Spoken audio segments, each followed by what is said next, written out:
Hello guys, तो स्वागत है आपका मेरे यूट्यूब चैनल पर। और प्लीज़ जो भी इस चैनल को देख रहे हैं, जो भी इस यूट्यूब चैनल पर हों, प्लीज़ लाइक एंड सब्सक्राइब करें और शेयर करें मेरे चैनल को, जिससे कि ज़्यादा से ज़्यादा व्यूज़ हों। So guys, now new topic is 10 tips to speak better. आपके सामने ये 10 टिप्स हैं जो बोलने के लिए क्या हो सकते हैं, वो आप देखो। Have you ever had the feeling of butterflies in your stomach and clammy hands just before you went to stage? I remember I was extremely nervous the first time I went to stage. Speaking on the stage is very much like learning or ride bicycle. The first few time you think that it is absolutely impossible and that you will never succeed. Then suddenly one day you are able to pedal away and balance yourself without much help, and very soon you are confident enough to ride on the road. Okay guys, इसका मतलब है, have you ever had that feeling of butterfly in your stomach and clammy hand just before you want to stage, है ना। तो इसमें बताया है कि जैसे कि उसे याद, हमें याद है कि I was extremely nervous the first time way I went on stage. जब मैं पहली बार स्टेज पे गया तो वह काफ़ी नर्वस था। Speaking on stage is very much like learning. Speaking on stage जिस है ना, जैसे कि हमारे स्टेज पे टू राइड बाइसिकल जितना साइकिल चलाना कठिन है। The first few time you think that it is absolutely impossible. पहली बार जब हम सोचते हैं कि ये हमारे लिए बहुत ही नकारात्मक और तो नहीं कर पाएंगे। तो उसी तरह से कोई भी काम करने के लिए हमारे लिए शुरुआत में हमें बड़ा इम्पॉसिबल सा लगता है। और the same goes with speaking in public.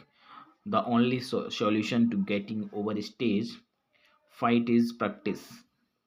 Take every opportunity that you get to air you view be it saying something in class or addressing a gathering of your friends. Speak clearly. क्या है इसमें? Speak clearly. हमें don't swallow off your words or good soft at the end of sentence. Speak with confidence. हमें जो है confidence से बोलना चाहिए। And next, speak in confidence. This again comes with the practice. Get your best friend or a family member to sit across the room for you while practicing. Can we hear? Are you entering the word clearly? Speak in short sentence. हमें क्या है, short sentence में बोलना चाहिए, ये नहीं कोई बात को लंबा खींच के चल रहे हैं। We often loss over in the long winded sentence. Speaking in short sentence also lower the chance of speaking incorrect grammar. हमें ग्रामर इनकरेक्ट बोलनी चाहिए।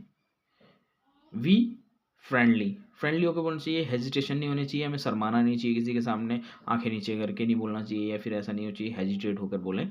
You have to win over the audience with the first few minutes while taking.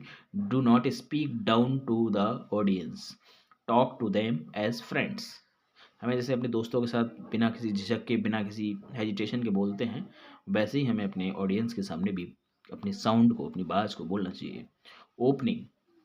Your start is important. You are could not begin to be this short encoded to the a joke, but do not overdo it.